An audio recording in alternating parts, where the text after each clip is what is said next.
Hello everyone, मैं हूं संजय। मेरे चैनल बुद्धि ज्ञान पर आपका स्वागत है। दोस्तों, हम लोग चर्चा कर रहे हैं इंडियन कॉन्स्टिट्यूशन के बारे में और इंडियन कॉन्स्टिट्यूशन के भाग 3 यानी पार्ट 3 के अंतर्गत हम लोग देख रहे हैं अभी फंडामेंटल राइट्स को। फंडामेंटल राइट्स की चर्चा की जाती है आर्टिकल 12 से लेकर आर्टिकल 35 के बीच में। दोस्तों, फंडामेंटल राइट्स के अंतर्गत ये दूसरा फंडामेंटल राइट्स जो स्वतंत्रता का अधिकार है, जो सबसे महत्वपूर्ण अधिकार है, आज हम लोग उसकी चर्चा कर रहे हैं। इसकी चर्चा आर्टिकल 19 से लेकर आर्टिकल 22 के बीच की जाती है। आर्टिकल 19, 20, 21, 21A पर हम लोग पिछले वीडियो में हम लोग इस पर पीछे वीडियो बना चुके हैं। जो दोस्त इस वीडियो को नहीं देखे हैं वो हमारे प्लेलिस्ट में जाकर इस वीडियो को देख सकते हैं। आज हम लोग चर्चा करने वाले हैं आर्टिकल 22 यानी सबसे महत्वपूर्ण आर्टिकल 22 के ऊपर। दोस्तों, आइए चर्चा करते हैं आर्टिकल 22 के बारे में। आर्टिकल 22 में बताया गया है कि protection against arrest and detention in certain cases. दोस्तों, ये दो शब्द अरेस्ट एंड डिटेंशन के बारे में आपको समझना जरूरी है, इसलिए हम चर्चा इसी 2 पॉइंट्स पर डिटेल से करते हैं। सबसे पहले समझते हैं कि अरेस्ट क्या है। दोस्तों, अरेस्ट एक टेक्निकल एंड लीगल वर्ड्स है। इसके अंतर्गत इसका मतलब होता है कि रिस्ट्रिक्ट कर लेना, यानी आपके फ्रीडम को कर्टेल कर देना और लॉ के अंडर कस्टडी एंड कंट्रोल में आपको रहना होगा। इसको कहते हैं अरेस्ट। अब आइए डिटेंशन की चर्चा करते हैं। तो दोस्तों, डिटेंशन की चर्चा एक छोटी सी घटना से करते हैं। एक जगह कहीं घटना, एक क्राइम हो जाता है। उस क्राइम को होने के बाद पुलिस इन्वेस्टिगेशन के लिए आती है और पुलिस उस पर एविडेंस गैदर करती है। एविडेंस के आधार पर सस्पेक्ट को अरेस्ट कर लिया जाता है। उस सस्पेक्टेड को जो अरेस्ट है उसको कोर्ट मैजिस्ट्रेट के सामने प्रोड्यूस किया जाता है और उस पर कोर्ट ट्रायल होता है।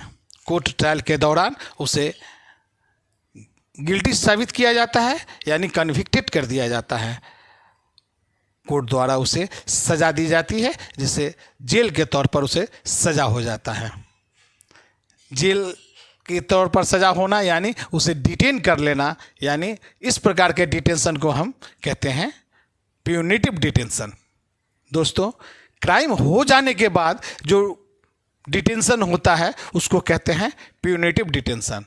लेकिन एक डिटेंशन और है जो क्राइम होने के पहले ही डिटेन कर लिया जाता है, उसको कहते हैं प्रिवेंटिव डिटेंशन। यानी पुलिस को इन्फॉर्मेशन मिलता है अपने इंटेलिजेंस के द्वारा कि कहीं पर कोई घटना घटने वाली है, उसके आधार पर सस्पेक्ट को डिटेन कर लिया जाता है। इसमें ना तो कोई पुलिस एविडेंस की आवश्यकता होती है, ना तो इसमें कोई कोर्ट में ट्रायल चलता है। इसको डिटेन कर लिया जाता है।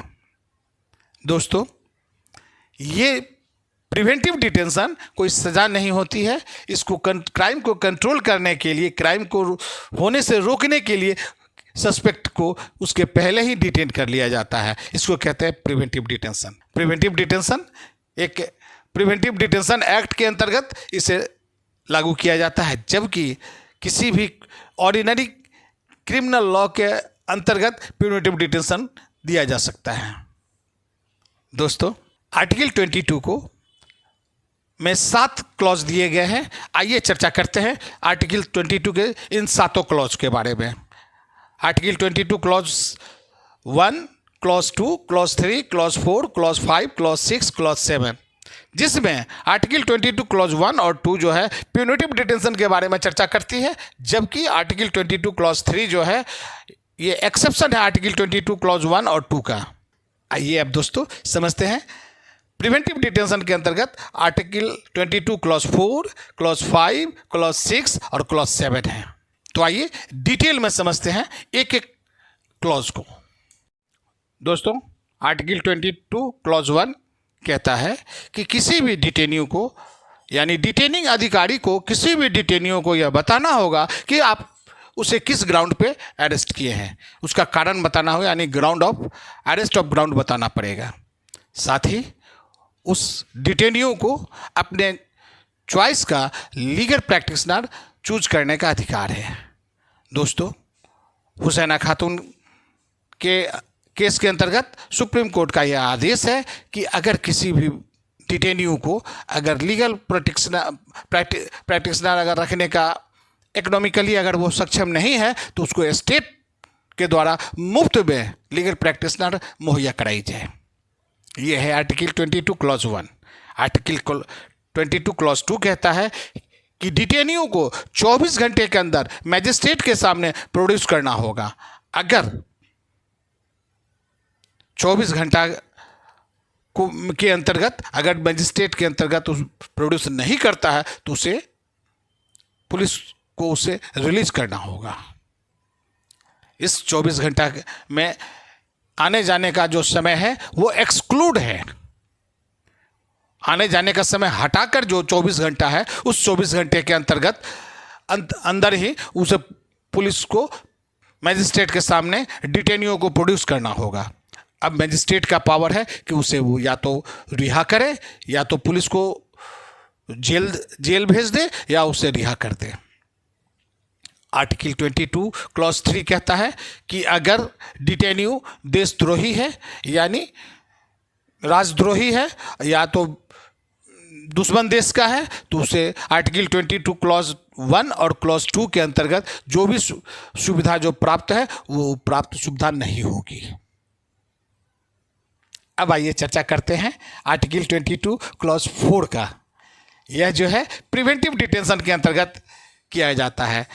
प्यूनिटिव डिटेंशन जो है घटना घटने के बाद जो डिटेन किया जाता है उसको प्रिवेंटिव डिटेंशन कहते हैं, जबकि घटना घटने के पहले ही जिसको डिटेन किया जाता है उसको प्रिवेंटिव डिटेंशन कहते हैं। तो आइए चर्चा करते हैं आर्टिकल 22 क्लॉज 4 को। आर्टिकल 22 क्लॉज 4 के अंतर्गत सिटीजन को, फ्रेंडली एलियन को और एनिमी एलियन को, इस तीनों को यह अधिकार है कि उसे यह सुविधा दी जाती है इसके अंतर्गत। तो आर्टिकल 22 क्लॉज 4 कहता है कि किसी भी डिटेन्यू को 3 महीना के लिए डिटेन किया जा सकता है। अगर 3 महीना से ज़्यादा अगर उसे और डिटेन करना है तो एडवाइजरी बोर्ड के सलाह से उसको उसका समय जो है और बढ़ाया जा सकता है, लेकिन उसको उस प्रिवेंटिव डिटेंशन एक्ट के अंतर्गत जो मैक्सिमम टाइम जो है उससे ज़्यादा उसको डिटेन नहीं किया जा सकता है। यानी जिस प्रिवेंटिव डिटेंशन एक्ट के अंतर्गत उसे डिटेन किया गया है उसमें जो दिया गया जो प्रिवेंटिव डिटेंशन एक्ट के अंतर्गत जो दिया गया मैक्सिमम टाइम है उससे ज़्यादा उसे डिटेन नहीं किया जा सकता है। साथ ही अब समझ लेना है आर्टिकल 22 क्लॉज 4 के साथ साथ आर्टिकल 22 क्लॉज 7 को भी समझ लेना है। यहाँ इसलिए समझना जरूरी है कि इससे ये कनेक्टेड है। आर्टिकल 22 क्लॉज 7 कहता है कि अगर किसी भी डिटेन्यू को 3 महीना से ज़्यादा अगर डिटेन करना है या एडवाइजरी बोर्ड के किस प्रकार वो काम करेगा इसको समझना है, या उसको कितने दिन तक मैक्सिमम कितने दिन तक डिटेन करके रखना है, यह सारी जो डिसीजन जो है पार्लियामेंट की है। यानी आर्टिकल 22 क्लॉज 7 जो कहता है कि सारी डिसीजन जो है पार्लियामेंट लेगा कि किसी भी डिटेन्यू को कितने दिन तक डिटेन किया जाएगा, उसको 3 महीना से ज़्यादा डिटेन करके रखा जाएगा, उसमें किसी भी आवश्यकता नहीं है, किसी भी एडवाइजरी बोर्ड का किसी भी आवश्यकता नहीं है, सलाह की आवश्यकता नहीं है। अब आइए समझते हैं आर्टिकल 22 क्लॉज 5 को। आर्टिकल 22 क्लॉज 5 के अंतर्गत कहा गया है कि किसी भी डिटेन्यू को यह बताना होगा कि आपको किस क्लॉज के अंतर्गत, आपको किस रूल के अंतर्गत, आपको किस धारा के अंतर्गत आपको डिटेन किया गया है, क्योंकि उसे भी आगे समय मिल सके अपने बेल पिटीशन को मूव करने के लिए। साथ ही उसे भी अपना रिप्रेजेंटेशन करने का अधिकार है। दोस्तों, आर्टिकल 22 क्लॉज 6 कहता है कि अगर किसी भी प्रकार का पब्लिक इंटरेस्ट कंप्रोमाइज होता है तो डिटेन्यू को किसी भी प्रकार की सूचना देने की आवश्यकता नहीं है। यानी उसको किसी भी प्रकार का इन्फॉर्मेशन नहीं दिया जाएगा कि आपको किस धारा के अंतर्गत डिटेन किया गया है, या उससे भी रिप्रेजेंटेशन देने का कोई अधिकार नहीं होगा, क्योंकि यहाँ पब्लिक इंटरेस्ट कंप्रोमाइज हो रहा है। दोस्तों, आइए अब समझते हैं कि प्रिवेंटिव डिटेंशन लॉ कौन बना सकता है? तो प्रिवेंटिव डिटेंशन लॉ पर पार्लियामेंट और स्टेट दोनों मिलकर बना सकता है। कुछ मैटर पर पार्लियामेंट सेल्फ, जिससे रूल बनाने का अधिकार है, जैसे पार्लियामेंट बनाएगा डिफेंस पर, फॉरेन अफेयर्स पर, सिक्योरिटी ऑफ इंडिया पर। वहीं पार्लियामेंट और स्टेट दोनों मिलकर बना सकता है सिक्योरिटी ऑफ स्टेट पर, मेंटेनेंस ऑफ पब्लिक ऑर्डर पर और essential community service, maintenance of supply and service पर। इस पर जो लॉ, प्रिवेंटिव डिटेंशन लॉ बनाने का अधिकार है, वो पार्लियामेंट और स्टेट दोनों मिलकर बनाने का अधिकार है। दोस्तों, हमारे देश में पहले से, देश की आज़ादी के समय से ही प्रिवेंटिव डिटेंशन एक्ट काम कर रहा है। 1950 से ही प्रिवेंटिव डिटेंशन एक्ट काम कर रहा है। ये विभिन्न प्रकार के प्रिवेंटिव डिटेंशन एक्ट हमारे देश में लागू है, जैसे कि प्रिवेंटिव डिटेंशन एक्ट में सबसे पहला जो है 1950 में लागू किया गया, जो 1970 तक रहा। 71 में मिसा लागू किया गया, जो maintenance of internal security act है, वो 78 तक चला। फिर वहाँ से कई प्रकार का एक्ट, प्रिवेंटिव डिटेंशन एक्ट लागू हुआ, जैसे कि टाडा, पोटा। तो दोस्तों, हम इन प्रिवेंटिव डिटेंशन एक्ट पर एक अलग से वीडियो बनाने जा रहे हैं और इसमें आपको डिटेल से समझाएंगे कि ये प्रिवेंटिव डिटेंशन एक्ट कौन कौन है और कौन कौन से हमारे देश में कब कब लागू हुआ। तो दोस्तों, यहाँ तक आप वीडियो देख रहे हैं। हमारे वीडियो देखने के लिए आपको बहुत बहुत धन्यवाद। दोस्तों, मेरे बुद्धि ज्ञान चैनल को आप सब्सक्राइब कर लीजिए, क्योंकि हम चाहते हैं कि हम जब भी इस बुद्धि ज्ञान चैनल पर कोई भी पॉइंट्स डिस्कशन करते हैं, उसमें आपकी उपस्थिति अनिवार्य हो सके। इसलिए आप हमारा ये चैनल बुद्धि ज्ञान सब्सक्राइब कर लीजिए। और यहाँ तक आप मेरी वीडियो वॉच कर रहे हैं, बुद्धि ज्ञान के चैनल को वॉच कर रहे हैं, इसके लिए आपका बहुत बहुत धन्यवाद।